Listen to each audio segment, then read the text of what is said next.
नमस्कार दोस्तों, स्वागत है आपके अपने यूट्यूब चैनल गोल्डी वेट टांगा डॉक्टर में। आज मैं आपको बताऊंगा कि हमें पशुओं में पेट के कीड़ों की दवाई कब, कैसे और क्यों देनी चाहिए। सबसे पहले बताना चाहूँगा कि ये परजीवी दो प्रकार के होते हैं, अतः परजीवी और बाह्य परजीवी। अतः परजीवी मतलब है पेट के अंदर के कीड़े, लीवर के अंदर के कीड़े, आंत के अंदर के कीड़े, ठीक है। और बाह्य परजीवी का मतलब होता है चिच्चड़, जुएँ, माइट्स एटसेट्रा। हम ये अपने डेयरी फार्म या घर पर देखते हैं कि हमने बछड़ी, कटड़ी या और अपने पशु अच्छी तरह से तैयार नहीं हो पाते। इनका सबसे मेन कारण ये है कि हम अपने जानवरों को समय के अनुसार पेट के कीड़ों की दवाई नहीं देते। इसी वजह से उनकी अच्छे से ग्रोथ नहीं हो पाती, अच्छे से भैंस है, गाय है क्या बड़ नहीं हो पाती। आजकल देखने को मिलता है कि 4-4 साल की जोटी हो जाती है, ईफर हो जाती है, वो टाइम पे बोलती है तो एक बार एआई करवाने के बाद या नेचुरल सर्विस करवाने के बाद रुकती नहीं है। इसका सबसे मेन कारण यही है कि हम बचपन में या बड़े होते हुए उनको रेगुलर डिवॉर्मिंग नहीं करते या पेट के कीड़ों की दवाई नहीं देती। जैसे जुएँ हैं, चिच्चड़ है, ये तो हमें साधारण तौर पर ऐसे ही ऊपर दिख जाते हैं, लेकिन जो अंतः परजीवी है यानी कि फित्ता कृमि, लीवर फ्लूक, ये हमें आसानी से दिखते नहीं हैं क्योंकि गोबर में भी इनके अंडे आते हैं जो कि नंगी आंखों से देखना बहुत मुश्किल है।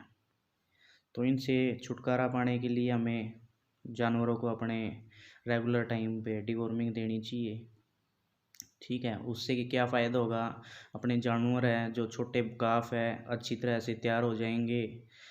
2 साल 2.5 साल की उम्र में जो गायें हैं बढ़िया नस्ल की वो बोल जाती है और सीमन लेने के लिए तैयार हो जाती है, ठीक है। दूसरा जो दुधारू पशु है, यदि हम उनको अच्छे से फीड दे रहे हैं, अच्छा चारा पानी दे रहे हैं, लेकिन उनको फ़ायदा कुछ नहीं हो रहा क्योंकि मोस्टली तो जो परजीवी आता है परजीवी वो उससे प्राप्त न्यूट्रिशन प्राप्त करके अपनी ही ग्रोथ कर रहे हैं, ठीक है। पशुओं की आंत में या पेट में जो मिनरल ज़रूरी होते हैं वो उनको मिल नहीं पा रहे। तो कोशिश करनी चाहिए, हमें एक चार्ट बनाना चाहिए कि किस टाइम हमने पशुओं को डिवॉर्मिंग कराई थी यानी पेट के कीड़ों की गोली दी थी और कब देनी है। उसमें भी हमें छोटे बच्चों को और बड़े जानवरों को 2 भागों में बाँटना चाहिए कि छोटे बच्चों की डिवॉर्मिंग है वो अलग से होनी चाहिए, जो बड़े पशु है, जानवर हैं, उनकी अलग से होनी चाहिए।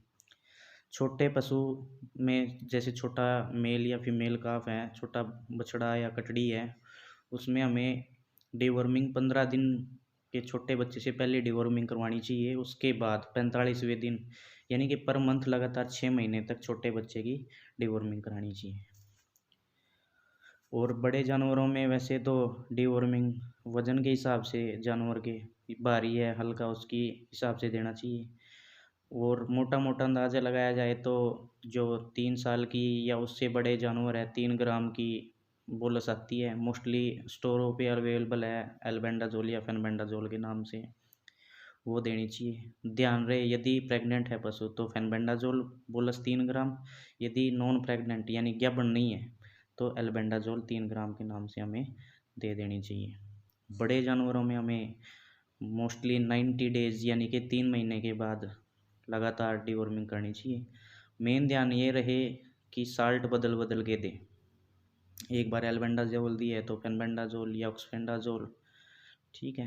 हाँ, यदि बाह्य परजीवी है जैसे जूं है, चिच्चड़ है, माइट्स है, तो उनके लिए हमें इंजेक्शन आइवरमेक्टिन आता है 1% में और 3.25% में।